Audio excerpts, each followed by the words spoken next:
Good morning. You're watching Businessworld Live here on One News. I'm Jess De Los Santos. Here are the biggest stories to kickstart this trading day Thursday. President Duterte rejects repeated calls for the suspension of excise taxes on fuel. Following a dip in global crude prices, the Energy Department expects a rollback in local pump prices by next week. NEDA proposes a 4-day work week to give employees a reprieve from skyrocketing fuel costs. And despite the Omicron-driven surge in COVID-19 infections, remittances grew for the 11th straight month in January. We begin our broadcast with President Duterte officially rejecting calls to suspend excise taxes on fuel. Instead, the president has approved a monthly 200 peso cash aid for the poorest households ahead of an expected rollback in pump prices next week. Mobile journalist Pamela Vasquez with the rest of the story.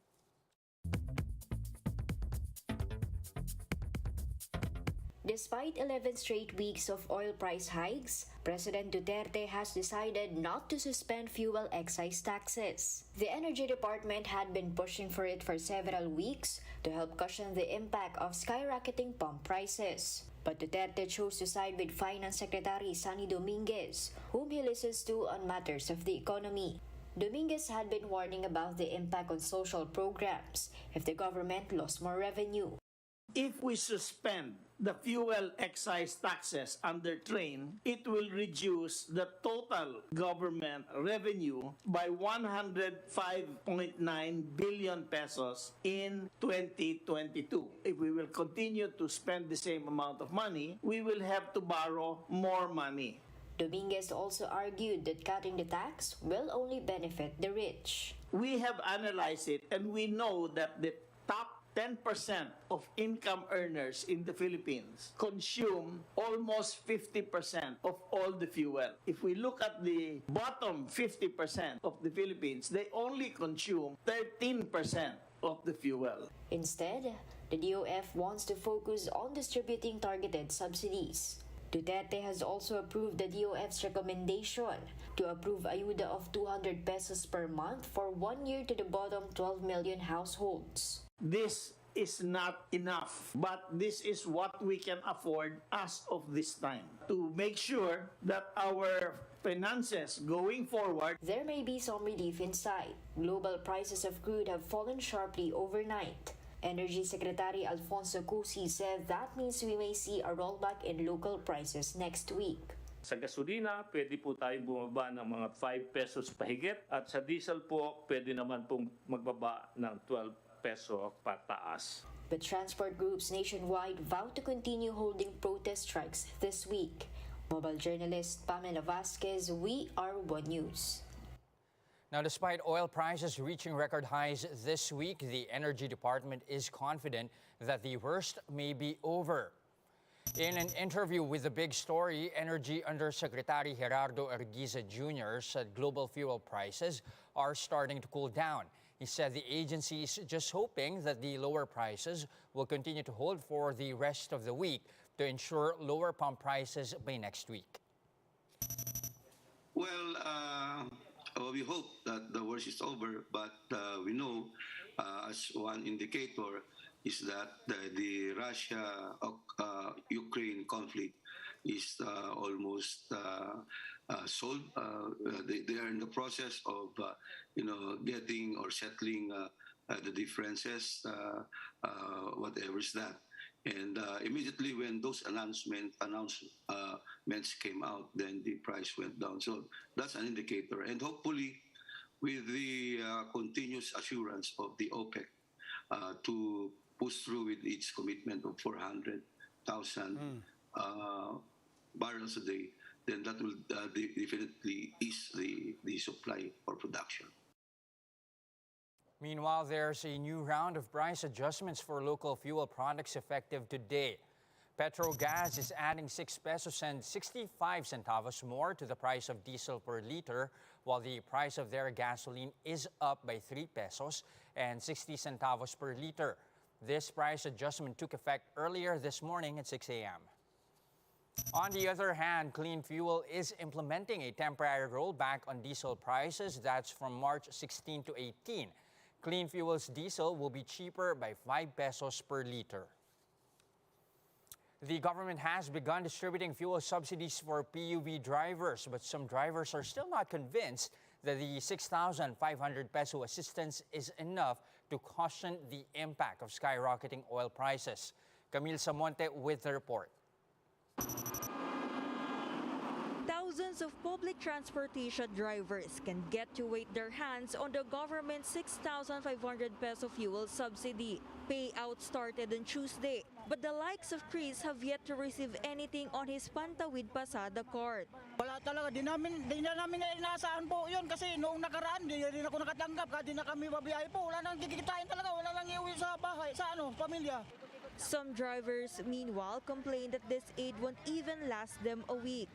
Hindi pa talagang sapat po, ma'am. Kasi sa sobrang krudo nga, magkano lang 1 litro. Araw-araw kami bumabiyahe.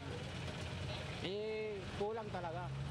Some drivers also have yet to apply for their cards. Pinababalik ako by Monday, ma'am, para i-process. Dadaling ko yung mga papers ko. According to the LTFRB, some 35,000 drivers have already received their subsidy. These out of the 136,000 initial card holders yet to claim their share. Director Cristina Casion says they are expecting the Land Bank to complete the distribution by Friday. For News 5, Camille Samonte, We Are One News.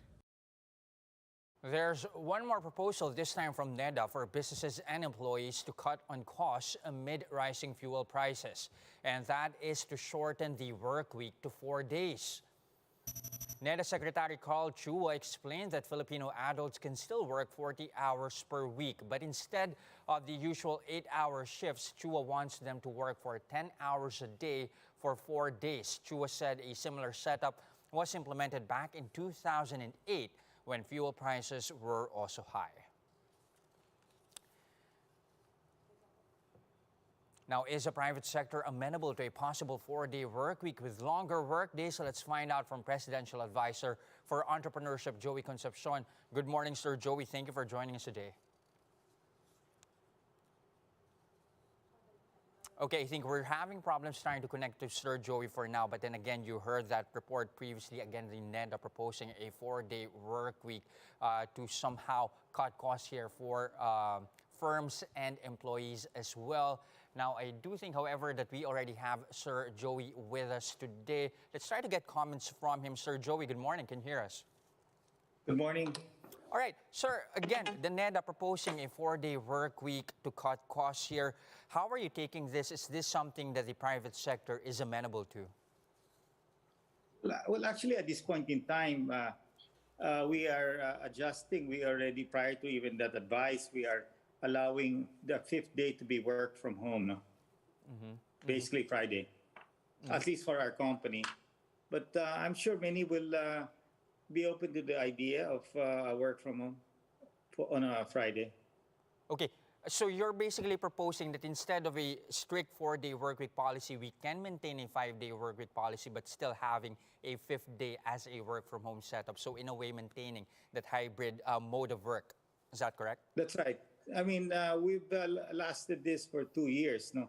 And except for your production workers, no, and your merchandisers, if we don't produce products on a Friday, then there will not be enough supply in the market, especially for flour, no? So this is possible for office workers, basically, white-collar jobs. Okay, but mostly you think this will not be applicable to other sectors, let's say for manufacturing? No, definitely not, because they're in the production and they are needed there. Of course, you've got also merchandisers in the supermarkets, many other.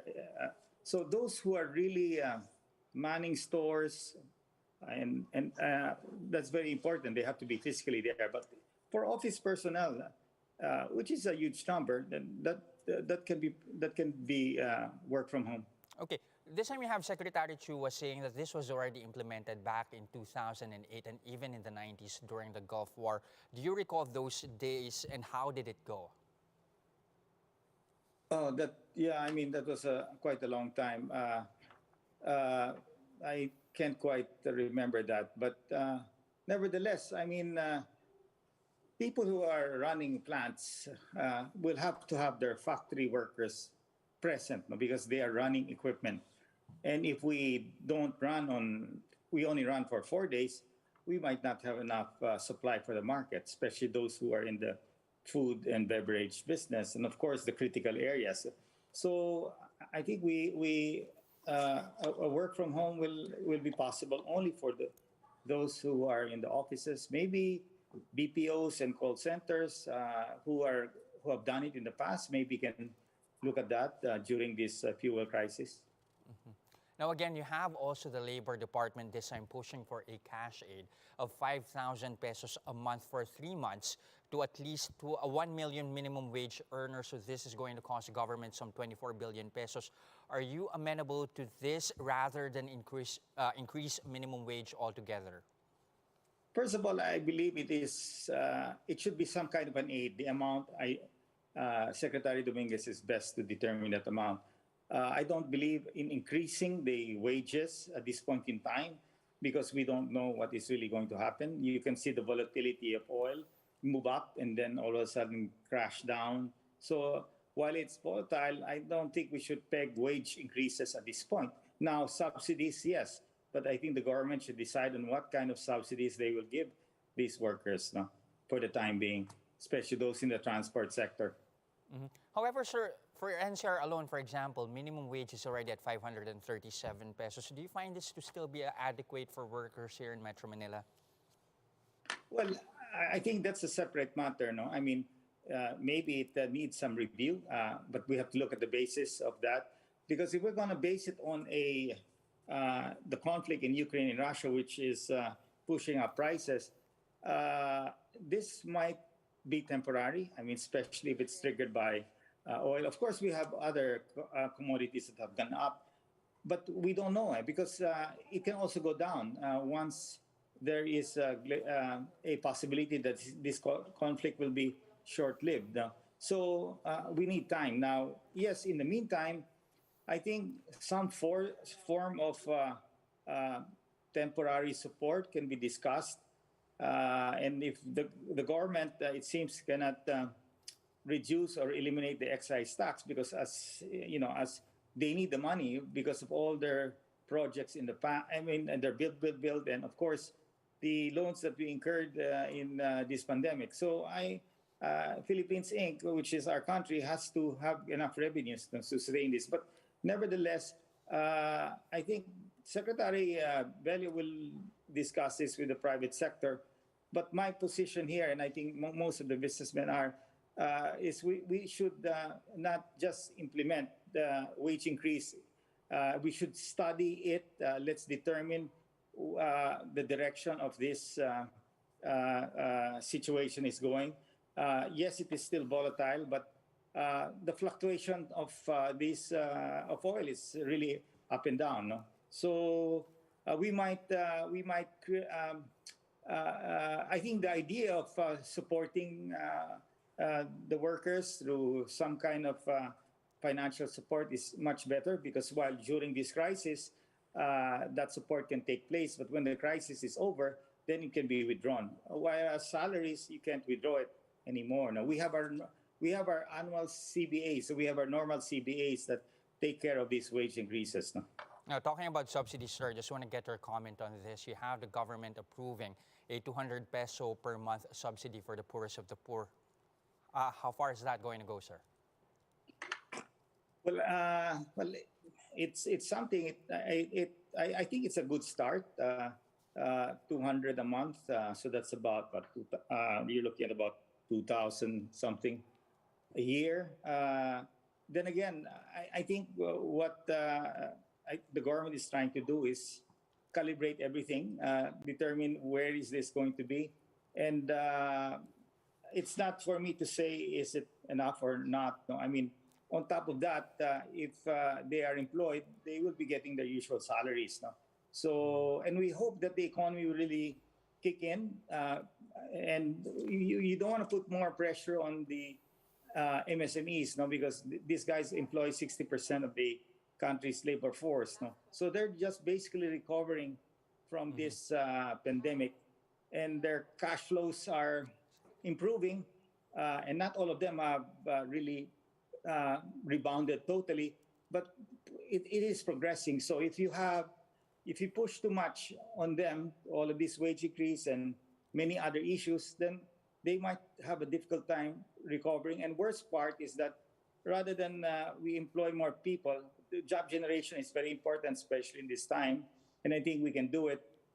We really have to ensure that the MSMEs who employ 62% can really afford, no, to hire more people. And that's what we want to see. We want to see growth in the country. We don't want to see a recession, no, because of all of these inflationary increases. Okay, talking about the economy rebounding and growth kicking in, again, alert level 1 will stay until the end of the month. You for one are pushing for the so-called alert level 0. When do you see that happening? Are we ready for that? And what do you think should be in the guidelines? Should that be implemented? Well, alert level 0, I mean, we discussed it quite a couple of months back with Secretary Duque, and I saw that he was pushing it forward, and I said, oh, it's a good idea that we should start looking at that, because we have opened up the cases, we have greater mobility, but the cases are still declining. So I think similar to typhoons, and in this case, the pandemic, if the pandemic is moving towards endemicity and things are, despite the high mobility, things are going, infection is going down, then we should be ready. Now, when is the right time? Either we do it before election or even after election is fine. I mean, but we can't say that we will never get there, because I believe we are getting there.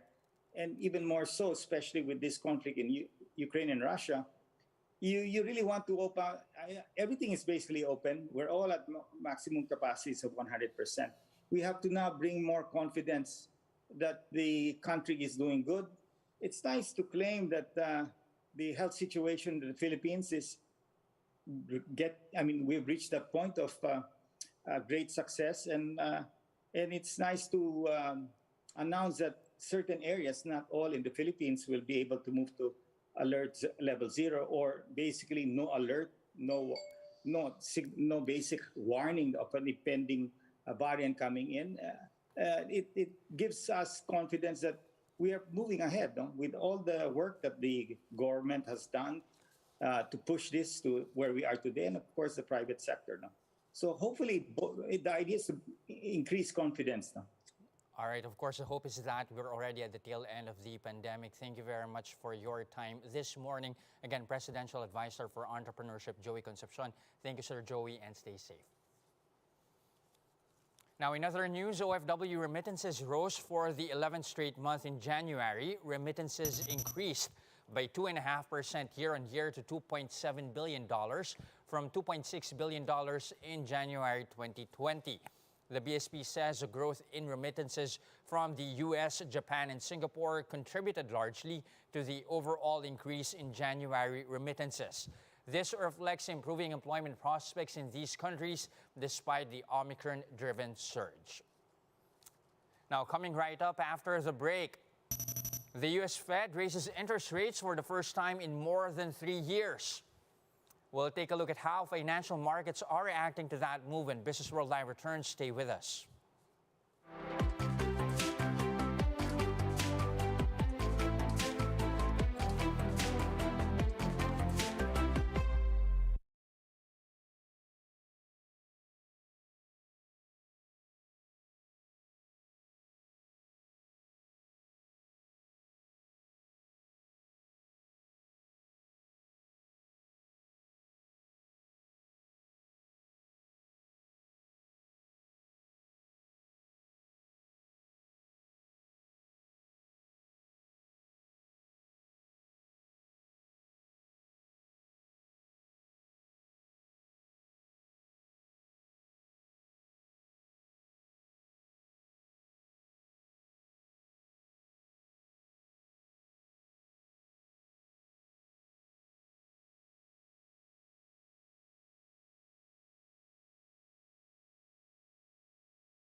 here on One News. I'm Jess De Los Santos.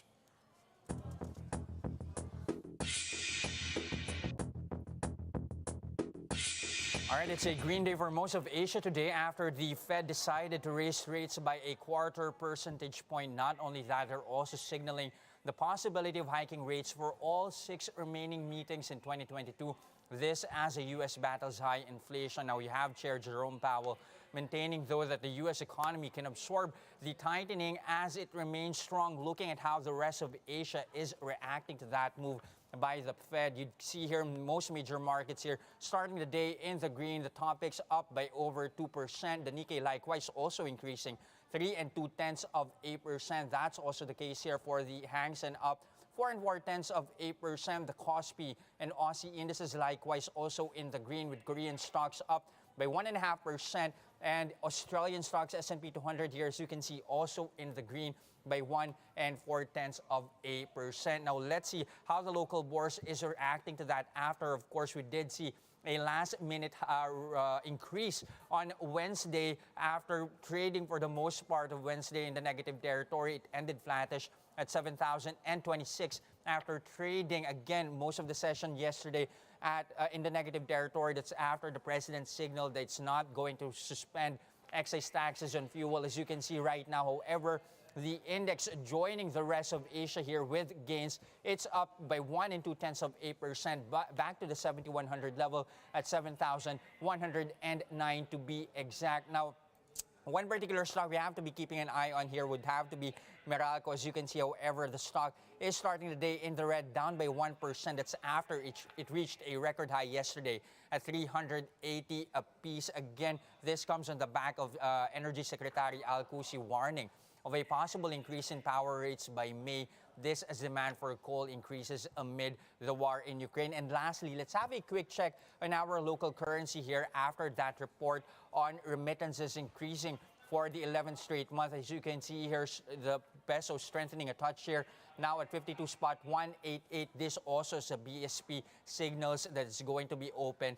for more for policy rates easing.